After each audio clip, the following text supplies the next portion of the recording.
আল্লাহ তাআলা পবিত্র কোরআন সূরা জুমাদালার 11 নম্বর আয়াতে বলেন, ইয়ারফাইল্লাহুল্লাযীনা আমানু মিনকুম ওয়াল্লাযীনা উতুল ইলমা দারাজাত।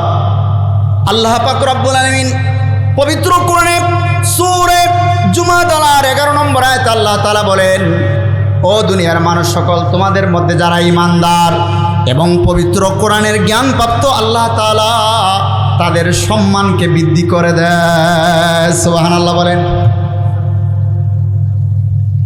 আল্লাহ নবী সাল্লাল্লাহু আলাইহি সাল্লাম, আবু দাউদ শরীফের হাদিস, হযরত আবু দারদা রাদিয়াল্লাহু তাআলা থেকে বর্ণিত, আল্লাহ নবীর সাহাবী হযরতে আবু দারদা বলেন, মাইয়ুরিদিল্লাহু বিহি খাইরা ইউফাক্কিহু ফিদ্দীন,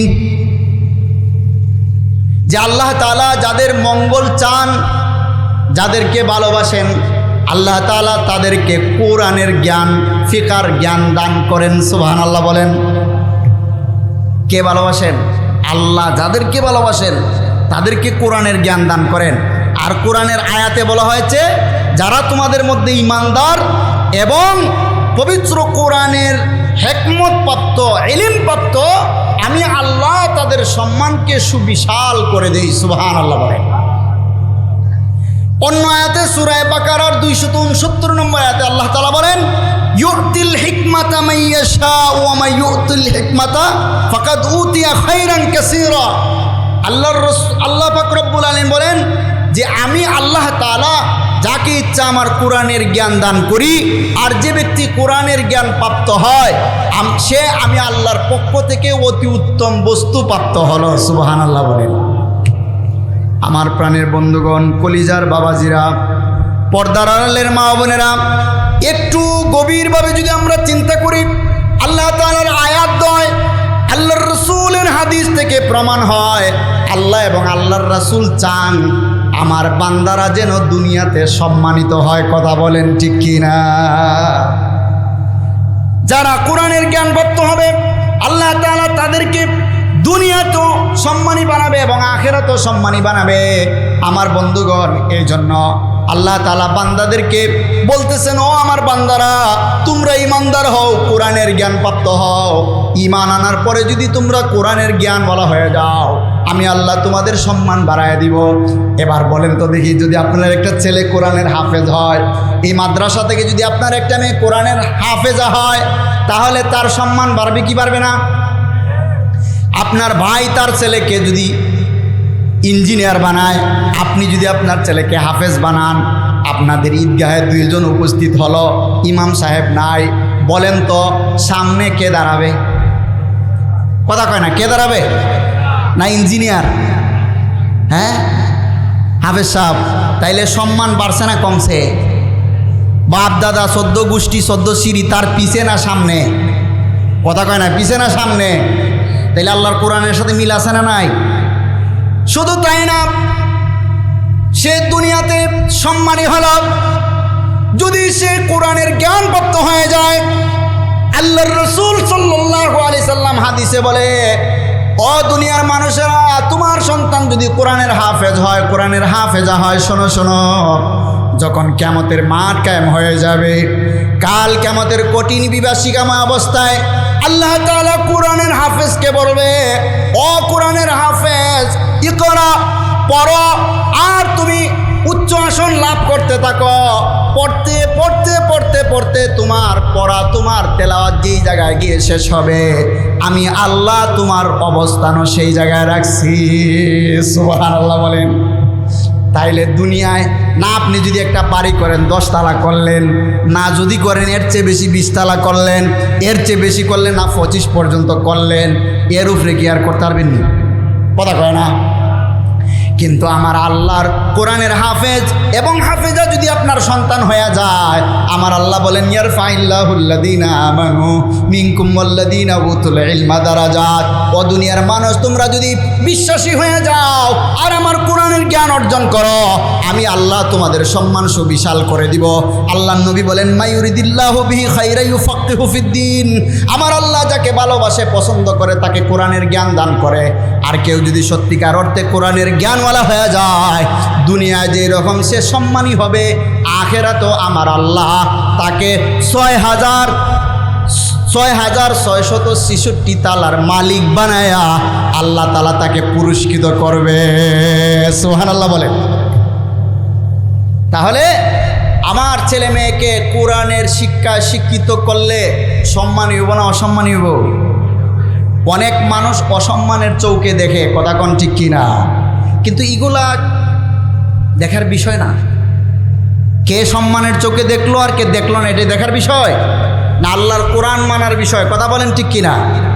আহারে বাবা, বুঝে না, বুঝে না। আল্লাহ রসুল সাল্লাল্লাহু আলাইহি ওয়াসাল্লাম বলেন, কাল কিয়ামতের ময়দানে আলেমদের এত সম্মান হবে, কল্পনা করতে পারবেন না আপনি। আল্লাহ রসুল হাদিসে বলেন, আল উলামাউ ইয়াউমাল কিয়ামাতি আলা মানামিরা মিন নূরিন। আল্লাহর হাবিব সাল্লাল্লাহু আলাইহি সাল্লাম বলেন, একটু গভীর মনোযোগ, মনের কান লাগা একটু শ্রবণ করার চেষ্টা করো, কোরআনওয়ালাদের কত দাম। আল্লাহর রাসূল সাল্লাল্লাহু আলাইহি সাল্লাম বলেন, কোন মানুষ যদি কোরআনের জ্ঞান অর্জন করে, তদনুযায়ী আমল করে হক্কানি আলেম হয়, আল্লাহ তাআলা কাল কিয়ামতের ময়দানে তাকে নূরের মিম্বরে বসাবে। সুবহানাল্লাহ বলেন। ও আমার প্রাণের বন্ধুগণ, কাল কিয়ামতের ময়দান বড় কঠিন বিভীষিকাময় অবস্থা।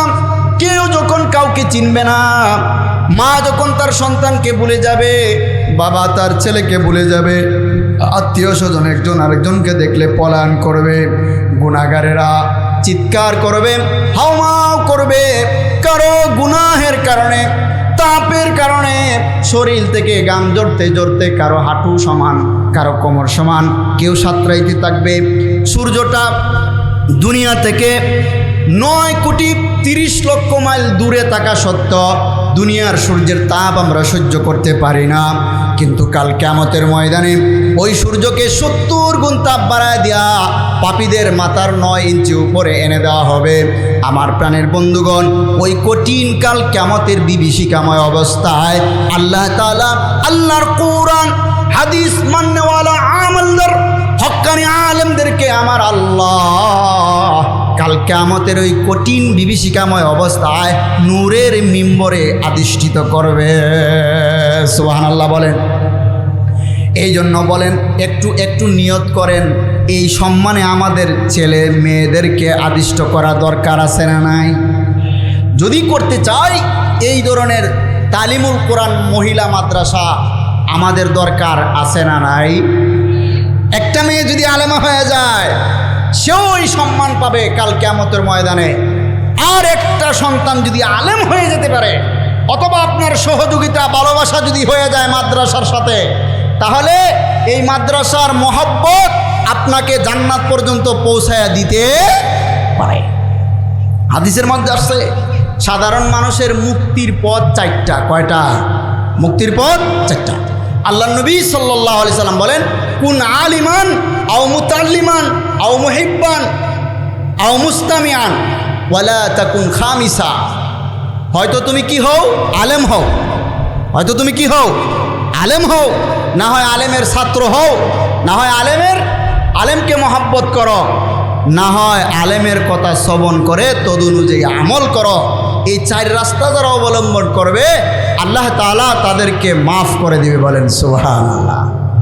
হাদিসের বড় বড় কিতাবে পাওয়া যায়, যারা মাদ্রাসার ছাত্রদেরকে মহব্বত করে, মাদ্রাসায় দান সৎকা করে, মাদ্রাসায় আসা যাওয়া করে, মাদ্রাসার উস্তাদদের সাথে ভালো সম্পর্ক রাখে, আল্লাহ তাআলা কাল কিয়ামতের ময়দানে আলেমদের সম্মানে বহু সাধারণ মানুষকে মাফ করে জান্নাতবাসী করবে। বলেন সুবহানাল্লাহ। আমার প্রাণের বন্ধুগণ, বড় বড় হাদিসের কিতাবে পাওয়া যায়, আল্লাহ তাআলা বিচারের আসনে বসবেন, সিংহাসনে বসে আল্লাহ তাআলা ওয়ার্ডার করবে, ও আমার হক্কানি আলেমরা, যারা আমার কোরআনের ইলম শিক্ষা করে তদনুযায়ী আমল করেছিলে, আমি আল্লাহর দৃষ্টিতে যারা দুনিয়াতে আলেম ছিলা, আসো আসো আমি তোমাদেরকে কোরআনের জ্ঞান দিয়েছি জাহান্নামে দেওয়ার জন্য না। আল্লাহ তাআলা এইভাবে আলেমদেরকে ডাক দিয়ে বলবে, যাও আমি আল্লাহ তোমাদেরকে জান্নাতের ঘোষণা দিলাম, তোমরা জান্নাতে চলে যাও। আলেমরা জান্নাতের দিকে রওনা করবে। কিতাবের মধ্যে এসেছে আমার বন্ধুগণ, আল্লাহর রসুল সাল্লাল্লাহু আলাইহি সাল্লাম বলেন আলেমরা যখন জান্নাতের দিকে রওনা হবে, কিছু সাধারণ মানুষ তাদের সামনে প্রতিবন্ধক হয়ে বলবে, হুজুর আপনি তো আমাদের নয়ানন্দ তালিমুল কোরআন মহিলা মাদ্রাসার শিক্ষক ছিলেন, আমি আপনার সাথে আমার ভালো সম্পর্ক ছিল, আমি আপনাকে কিতাবের মধ্যে এইভাবেই রেফারেন্স আনা হয়েছে যারা মাদ্রাসার শিক্ষকদের সাথে মাদ্রাসার ছাত্রদের সাথে মহব্বত করে, যেমন ধরেন আপনাদের মাদ্রাসায় হিফজখানায় একটা ছেলে পড়ে, আপনি যদি তার সাথে ভালো সম্পর্ক রাখেন, হাদিসের কিতাবের মধ্যে ধরা হয়েছে ওই সাধারণ ব্যক্তি তার কাছে এসে বলবে, হুজুর আপনি তো আমাদের মাদ্রাসায় পড়তেন, একদিন সকালবেলা আপনি আমার দোকানের কাছে অথবা বাড়ির কাছে আপনি দাঁড়িয়ে আছেন, আপনার চেহারা দেখে আমি বুঝতে পারলাম আপনার ঠোঁট মুখটা শুকিয়ে আছে। আমি বললাম, হুজুর আপনি কি খানা খান নাই? এক্সাম্পল স্বরূপ বলতেছি আমার বন্ধুগণ, কলিজার বাবাজিরা, বুঝার চেষ্টা করুন। আল্লাহ নবী সাল্লাল্লাহু আলাইহি সাল্লাম কিতাবের মধ্যে এভাবেই লেখা হয়েছে, সে বলবে আমি আপনাকে ভালোবেসে সকালবেলা একটা রুটি খাওয়াইছিলাম। ইমাম সাহেব মসজিদে ওযু করার জন্য কারেন্ট নাই, ট্যাঙ্কিতে পানি নাই, একদিন ইমাম সাহেবের ওযুর পানি এনে দিচ্ছিলাম। ইমামের সাথে এইভাবে ভালো সম্পর্ক, আলেমের সাথে ভালো সম্পর্ক, এইভাবে একজন করে হুজুরের কাছে আসবে আর বলবে, হুজুর আমি তো আপনাকে ভালোবেসে একদিন আমার গাছের একটা কয়ফল আপনাকে খাওয়াইছিলাম, পেঁপে। আমি আপনাকে আমার মাদ্রাসায় পড়ার সময় একদিন সকালবেলা ভালোবেসে নাস্তা করাইছিলাম। হুজুর এখন আমি বিপদগ্রস্ত, আপনি আমার জন্য একটু সুপারিশ করেন। এইভাবে আলেমদের কাছে সাধারণ মানুষেরা আসতে থাকবে, যার যে সম্পর্ক এই সম্পর্কের বাহানা দিয়া আলেমদের কাছে সাধারণ মানুষেরা আসবে। আলেমরা জান্নাতে না যায় আবার রিটার্ন আল্লাহ তাআলার সামনে আসবে। আল্লাহ তাআলা আলেমদেরকে জিজ্ঞাসা করবে, ও কোরআনের আলেমেরা, আমি না তোমাদেরকে জান্নাতে দেওয়ার পারমিশন দিলাম, তাহলে তোমরা আমার কাছে আসলে কেন? আলেমরা বলবে, প্রভু হে, দুনিয়ায় থাকতে আমি যখন তাদের এলাকার মাদ্রাসার শিক্ষক ছিলাম, আমি যখন তাদের মাদ্রাসার ছাত্র ছিলাম, তারা আমাদেরকে মহব্বত করতো, আমাদের বোর্ডিংয়ে তারা অনেক কিছু অনুদান দিত। আজকে তাদেরকে রেখে আমরা কিভাবে জান্নাতে যাই?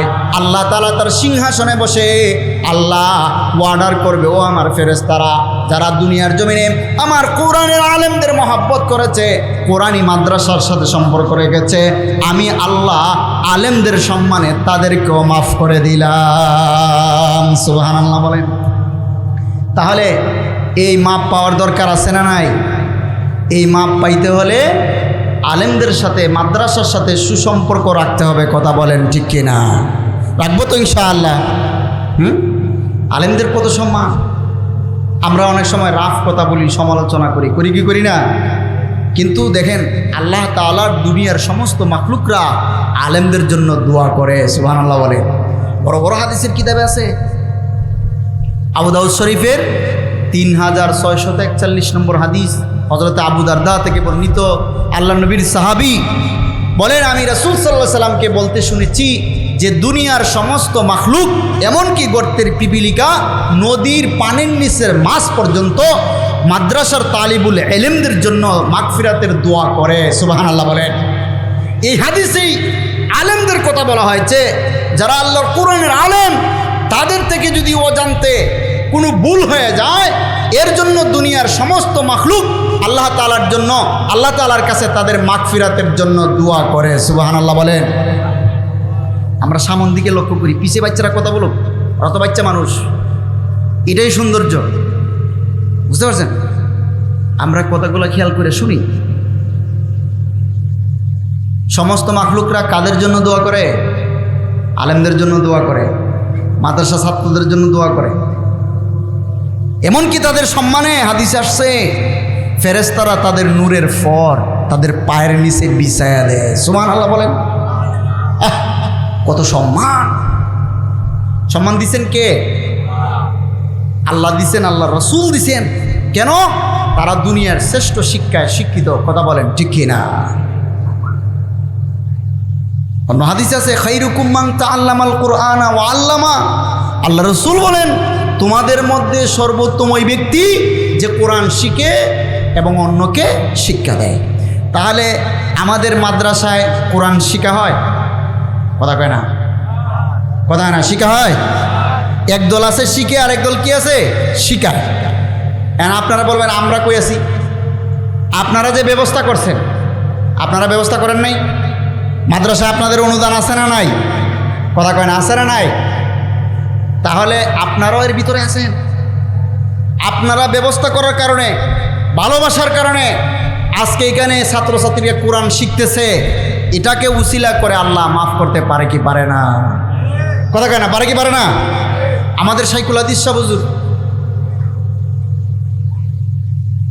হযরত মাওলানা ফজলুর রহমান বানিয়া চুঙ্গি বর্তমান এশিয়া মহাদেশের মধ্যে একজন বড় মাপের শাইখুল হাদিস, আমাদের শায়েখ আজকে যিনি আসবেন, আমার পীর ও মুর্শিদ শাইখুল হাদিস আল্লামা মুফতি হাফিজউদ্দিন হাফিজাহুল্লাহ হুজুরের সাথে পরিচয় আছে। আমার শ্বশুরবাড়ির মাদ্রাসা শাইখুল হাদিস হুজুর প্রায় সময় এই ঘটনাটা বলে। এটা বলবো আপনাদেরকে। হ্যাঁ, একজন মানুষ দুধ বিক্রি করে যে এদেরকে কি বলে আপনাদের এলাকায়? গোয়াল। কি বলে? গোয়াল। তার দুধের থেকে অবশিষ্ট কিছু দুধ সে মাদ্রাসার ছাত্রদেরকে পান করায়। সুবহানাল্লাহ বলেন। লোকটা দেখতে একটু মোটাসোটা ছিল, মাদ্রাসার ছাত্ররা তারে বলতো মটকা। কি বলতো? মটকা, বুঝেন তো? মাদ্রাসার ছাত্ররা একটু দুষ্ট হয়। কেন দুষ্ট হয় জানেন? এরা ভালো জিনিস শিখে, আর শয়তান চায় যাতে এরা ভালো জিনিস না শিখতে পারে। এই জন্য আপনার আমার পিছনে তো একটা দুইটা মাঝে মধ্যে যায়, কিন্তু ওগো পিছনে 70টার উপরে এক একজনের পিছনে থাকে। কারণ এদেরকে যদি লাইন ছাড়া করা যায় তাহলে শয়তানরা অনেক খুশি হয়, অনেক পুরস্কৃত করে। মাদ্রাসা ছাত্রদেরকে যদি একটু শয়তানি করাইতে পারে, শয়তানের লিডাররা ওদেরকে কি করে? পুরস্কৃত করে। কারণ আমি তো সারাদিনই আসি অন্যের গিবতে, আসে না? এমন মানুষ আছে না? আপনারা ভালো, বহু মানুষ আছে সারাদিন গিবত করে, সারাদিন পরনিন্দা, কাজ নাই কাম নাই। ছেলে 2টা পাঠাইছে বিদেশে, আপনাদের মুন্সিগঞ্জে এমন আছে না নাই? আর মুরব্বী সারাদিন কোনো কাজ কাম নাই, শ্বাসটলে রাস্তাঘাটে বৈশালী, মানুষের বদনাম, আছে না নাই? আমার প্রাণের বন্ধুগণ, কিন্তু এই দুধের গোয়াল সে সওয়াব অর্জনের জন্য মাদ্রাসার তালিবুল ইলমদেরকে কিছু দুধ পান করায়। তার বিক্রি থেকে প্রতিদিন অবশিষ্ট কিছু দুধ মাদ্রাসা ছাত্রদেরকে পান করায়। কিন্তু মাদ্রাসা ছাত্ররা তারে বলে মটকা। কি বলে? মটকা। বাবার একটু মনোযোগ দেন। মাদ্রাসা ছাত্ররা তারে কি বলে? মটকা। একদিন যে কোনো দুর্ঘটনা ক্রমে সে আসতে একটু দেরি হইতেছে, মাদ্রাসার ছাত্ররা একজন একজনে বলা বলি করা শুরু করছে যে মটকা তো আজকে আয় না, আজকে আমাদের মটকা গেল কই? দুধ খাইমু মনটা চাইতেছে, কিন্তু দুধ পাইতেছি না, মটকাটাও আইতেছে না। এরা সমালোচনা শুরু করছে, ফাঁকে দিয়ে বেচারা দুধের গোয়াল চলে আসছে। আইসা সে শুনছে যে তারে কইতেছে যে মটকাটা কই, এতক্ষণ ধরে দুধ নিয়ে আয় না। সে অনেক কষ্ট পাইছে। কষ্ট পাওয়ার পরে দুধ পান না করায় ফিরত চলে গেছে। বাসায় গিয়া নিজে পরিবারের সবাইরে দুধ খাওয়ায়া রাত্রের বেলা দিছে ঘুম। কিতাবের মধ্যে লেখা হয়, যখন ঘুমাইয়া দেখে যে সব মানুষ জান্নাতে চলে যেতেছে। সুবহানাল্লাহ বলে। স্বপ্নের মধ্যে দেখতেছে। এ বেচারা কি বইয়ে থাকবো? সবাই জান্নাতে জায়গা। হেও উঠে দিছে দৌড়াইতে সামনে গিয়ে দেখে ভীষণ অন্ধকার, এখন আর যাইতে পারে না। মুরগার বাচ্চা জালে লাগতে দেখছেন? আপনারা ডুগা করেন না? ডুগা ক্ষেত, এই মানে মুরুগ টুরুগ না ঢোকার জন্য বেড়া দেয় অনেক মানুষের, জাল দিয়ে দেখি দেয় না? এই জালের মধ্যে মুরগার বাচ্চা লাগলে ছুটার জন্য একবার সামনের দিকে যায়, আরেকবার পিছনের দিকে আসে। এই মটকা বেচারা জান্নাতে যাওয়ার আশা একবার সামনের দিকে যায়, আরেকবার পিছনের দিকে আসে, কিন্তু অন্ধকার, কিছুই দেখে না। কিছুক্ষণ পরে সে দেখতে পায় একটা আলোকবর্তিকা আছে, একটা আলোর পুলকি আসছে, আর কি যেন চড়ুই পাখির ন্যায় চুরুত করে চলে গেল। চলে যাওয়ার পরে এরা ছিল ওই যে মাদ্রাসার ছাত্র, মাদ্রাসার কি, এরা অন্ধকার জায়গা পার হওয়ার ওই পারে গিয়ে আর একজন একজনে কইতেছে, কই মটকা কো, সুবহানাল্লাহ কইবেন না, একজন একজনে জিজ্ঞাসা আমাকে মটকা কই, হেরে যদি না নেই দুধ খাই মুখ কেমনে, সুবহানাল্লাহ বলেন। কয়ে ভালো কথা স্মরণ করছো, আমাকে মটকা কই। একজন একজনে কয় তুমি সামন দিকে দেখো, আমি পিছন দিকে দেখি। এমনি সামনের দিকে যে তাকাইছে সে পিছনের জন্য বলতে আমার মটকা, ওই যে ওই পারে। সবাই আবার রিটার্ন গেল, গিয়া তাদের মটকা বাইরে সাথে নিয়ে আসলো। বলেন সুবহানাল্লাহ। তাহলে এই ঘটনা থেকে আমরা কি শিক্ষা নিব? আমরা যদি মাদ্রাসার ছাত্রছাত্রীদেরকে ভালোবাসি, তাহলে ওরা যদি আমাদের বদনামও কয়, গালিও দেয়, বুঝতে হইব এটা এদের অভ্যাস, কারণ শয়তান এদেরকে দিয়া এটা করাইতেছে। কথা বলেন ঠিক কিনা? কিন্তু এদের গালিটাই আমাদের জন্য দোয়া এবং নাজাতের উসিলা হতে পারে। কথা বলেন ঠিক কিনা? আমরা এই দুধের গোয়ালের এই ঘটনা থেকে এটি শিক্ষা নিব যে আমরা যদি মাদ্রাসার তালিবুল ইলমদেরকে ভালোবাসি, মাদ্রাসার প্রয়োজন জরুরত যদি আমরা পুরা করি, তাহলে আল্লাহ তাআলা এটার উসিলায় আমাদেরকে মাফ করতে পারে কি পারে না? ও ভাই কথা কয় না, পারে কি পারে না? এই জন্য আমরা মাদ্রাসার সাথে সুসম্পর্ক রাখবো তো ইনশাআল্লাহ। কথা কয় না, রাখবো তো ইনশাআল্লাহ। যে সময় যেটা প্রয়োজন হয় আমরা খোঁজখবর নিব মুফতি সাহেব হুজুরের কাছ থেকে। আমি আইসা দেখলাম যে পরিবেশ এই জায়গায়, যে এই ওনার মতো একজন লোক যে নিজে চলতে পারে না, সে একটা মাদ্রাসা যে ধরে রাখছে, এটা আপনাদের জন্য অনেক বড় নিয়ামত। কথা বলেন ঠিক কিনা? মিয়ারা, যেখানে মাদ্রাসা আছে আল্লাহ তাআলা বহু বিপদ থেকে ওই এলাকাবাসীকে উদ্ধার করবে মাদ্রাসার কারণে। কথা বলেন ঠিক কিনা? আমি বললাম আপনি আমি হায়াতে না বাঁচতে পারি, এই কথা কলমে কালিতে লেখা রাখেন, এই মাদ্রাসার কারণে একদিন এই এলাকা উজ্জ্বল হবে। কথা বলেন ঠিক কিনা? এখানে আজকে যে আসতেছে, আপনার মুন্সিগঞ্জের মানুষ অনেকে মনে হয় চিনে না, বুঝতে পারছেন? এই যে উপরে নামটা দেখছেন, আল্লামা মুফতি শেখ হাফিজউদ্দিন, হ্যাঁ, আপনাদের মুন্সিগঞ্জের কৃতি সন্তান, কিন্তু সে যে কত বড় মাপের একজন আলেম, আরেকজন তার মতো আর একজন আলেমই তার গুণ বা তার সিফত বর্ণনা করতে পারে। আমার মতো যোগ্য মানুষ আমার মুখে বলাও এটা মনে হয় সাজে, কিন্তু মুন্সিগঞ্জের মানুষ আজকে হুজুর আসবে এখানে, আপনাদের এই অবস্থা। আমাদের এলাকা, আমি হুজুরের সাথে 2021 সাল থেকে আমাদের এলাকায় সফর করি। হুজুরের নাম শুনলে আলেমরাই তো শত শত বসে থাকে, বড় বড় আলেম শাইখুল হাদিসরা। হুজুরের বহু ছাত্র আছে শাইখুল হাদিস, বড় বড় দাওরা হাদিস পন্ত মাদ্রাসায় যারা বুখারীর শরীফের মতো হাদিসের কিতাব পড়ায়, তিরমিজির মতো হাদিসের কিতাব পড়ায়। আমার বড় ভাই হুজুরের ছাত্র হযরত মাওলানা মুফতি আব্দুল কাদি, তার মাধ্যমে হুজুরের সাথে আমার পরিচিত। আমিও আগে চিনতাম না, প্রায় 2-2.5 বছর যাবৎ শায়েখের হাতে আমি বায়াত হয়েছি। সে আমাদের এলাকার 2টা মাদ্রাসার শাইখুল হাদিস। কয়টা মাদ্রাসা শাইখুল হাদিস? আমাদের হজরতের ছাত্র। তার মতো আরো বহু ছাত্র আছে। এই বাংলাদেশে হাজার হাজার ছাত্র আছে যারা হুজুরের ছাত্র, বড় বড় মাদ্রাসা শাইখুল হাদিস। আলহামদুলিল্লাহ বলেন। এবং আউলাদের রাসূল সাল্লাল্লাহু আলাইহি সাল্লামের হাতের সোহবত প্রাপ্ত একজন আল্লাহওয়ালা বুজুর্গ আমাদের মুন্সিগঞ্জে আছে।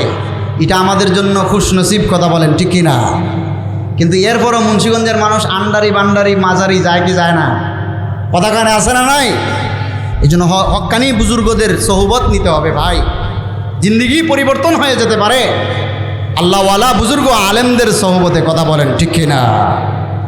এই জন্য আমার বন্ধুগণ, যারা কোরআনের মাদ্রাসা, কোরআনী আলেমদের সাথে সম্পর্ক রাখবে, তাদেরকে মাফ করবে কে? আওয়াজ করে বলেন কে? একটু আল্লাহরে ডাক দেন, আল্লাহ। আরো জোরে বলেন আল্লাহ। আরো জোরে আওয়াজ দিয়া বলেন আল্লাহ। আল্লাহরে যত বেশি ডাকবেন দিল পরিষ্কার হবে, কথা বলেন ঠিক কিনা? তাহলে আমরা বলছিলাম কি, যে দুনিয়ার সমস্ত মাখলুক আলেম এবং কোরআন শিখানেওয়ালাদের জন্য আল্লাহ তাআলার কাছে দোয়া করে, সুবহানাল্লাহ বলেন। কারণ তারা জানে এবং বুঝে যে কোরআনওয়ালারা যতদিন থাকবে আল্লাহ আসমান ততদিন রাখবে, সুবহানাল্লাহ বলেন। কিতাবের মধ্যে ধরা হয়, কোনো আলেম যদি কোনো ভুল করে, গর্তের পিপিলিকা আল্লাহ তাআলার কাছে দোয়া করে, আল্লাহ আলেমের অজান্তে শয়তানের ধোঁকায় পড়ে ভুল করে ফেলেছে, আল্লাহ আপনি তাকে মাফ করে দেন। নদীর পানির নিচের মাছ আলেমের জন্য দোয়া করে, আল্লাহ আপনার কোরআনের আলেমের ভুল হয়ে গেছে, আমরা তার পক্ষ থেকে মাপ চাই, আপনি মাফ করে দেন, সুবহানাল্লাহ বলেন। এইভাবে দুনিয়ার সমস্ত মাখলুকাত আলেমদের জন্য দোয়া করে। কিন্তু আমরা কেমন হতভাগা, কোনো আলেমের সামান্য বদনাম পাইলে আমরা এটা সারা এলাকায় বিস্তার করি, কথা কোন ঠিক কিনা? এই ডিলারই আমাকে শয়তান দিছে, কথা কোন ঠিক কিনা? এই জন্য প্রিয় ভাবাজিরা, কোরআনের আলেমদের জন্য দোয়া এবং তাদের সাথে সুসম্পর্ক রাখা দরকার আছে না নাই? আল্লাহ তাআলা যেন আমাদের সবাইকে